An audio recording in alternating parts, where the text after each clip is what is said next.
Firstly, good afternoon to all, and I really want to thank Dr. Neil Jain and the organizing committee that they gave me opportunity to present this abstract. And this was conducted at the Wake Forest and titled "Imaging-Driven Biophysical Model for the Differentiation of Tumor Progression from Radiation Necrosis." Next slide, please.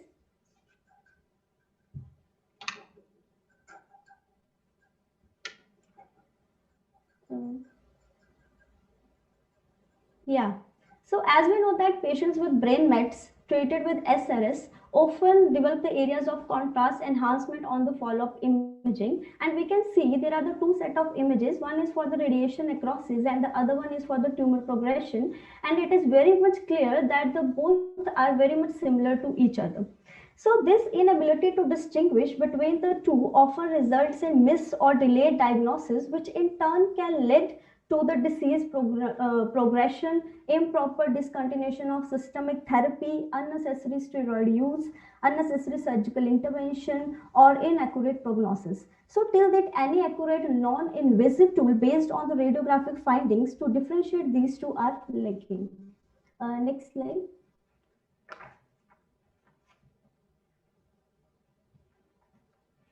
Yeah. So, since the underlying physiology of the tumor progression is different from the radiation necrosis, and this difference would be manifest in the biophysical behavior of these lesions, and the behavior could be mathematically modeled. So, this current work is based on this concept, and they introduces a novel framework that utilizes the medical imaging with, in combination with the biophysical model of tumor growth progression to distinguish between the tumor recurrence and the radiation-induced necrosis non-invasively. So they use the follow-up images to derive best fit key model parameters, and these optimized parameters allow to predict about the lesion etiology to enable clinical decision making and therapeutic interventions. Next slide.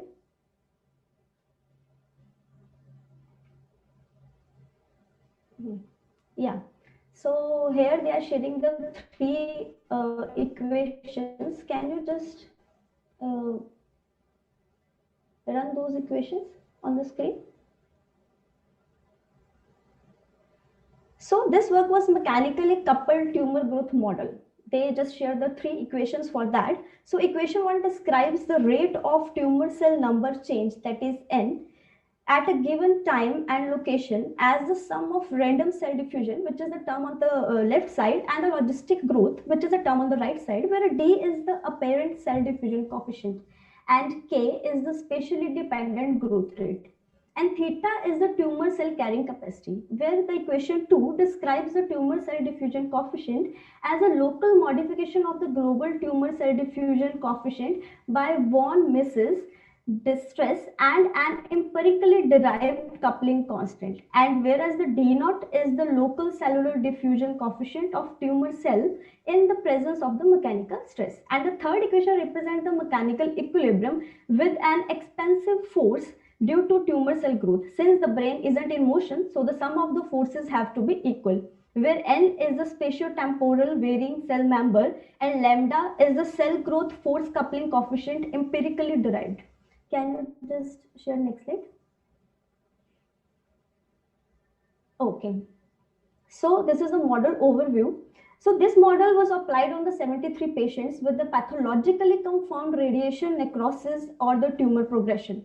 Follow-up images from the two time points they were taken, that is post SRS immediately prior to diagnosis. So lesions were manually segmented in the both of T1 weighted images. The tumor cell number in both the segmentations were estimated using the Gaussian description. So the first segmentation shape was used as a starting point and the final shape distribution as the desired outcome to derive the model parameters. The tumor cell diffusion coefficient, that is D naught, and K, that is the tumor cell proliferation rate, of for each the patients were estimated using a custom Levenberg Marquardt parameter optimization algorithm. They used in the MATLAB and subsequently solved these three equations. Following model to data fitting of parameters, can you just click enter so that the slide will be shown fully? Yeah, okay. Following model to data fitting of parameters, they were then able to forward model the mechanical solid stress field imparted by expanding lesions. Next slide.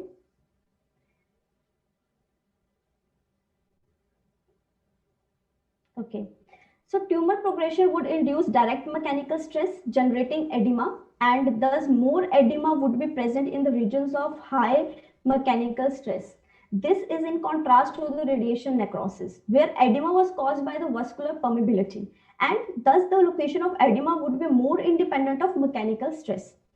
Therefore, they quantified the overlap of model estimated stressed field with edema segmented from FLAIR imaging at the final time point using the Dyes similarity coefficient, the Dyes index of the segmented edema region, and each mechanical stress was calculated from low stress to high stress, that is from 100 to 500 pascals.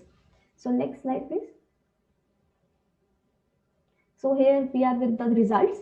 So in this model, base parameters were compared to the standard radiographic morphometric analysis parameter using a receiver operating characteristic curve, which is shown on the screen. The model demonstrated excellent accuracy for differentiating and enhancing lesions and significantly outperformed standard radiographic assessment. Other measures were not that significant. Next slide, please.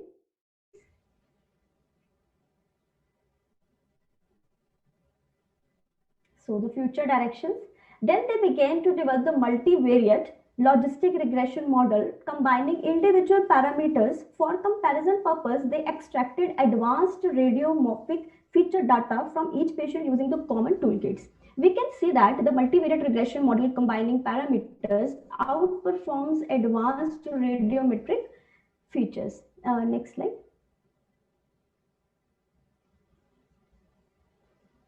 Yeah, in conclusions, in the nutshell, successful non-invasive diagnostic techniques to distinguish radiation necrosis from tumor progressions are lacking.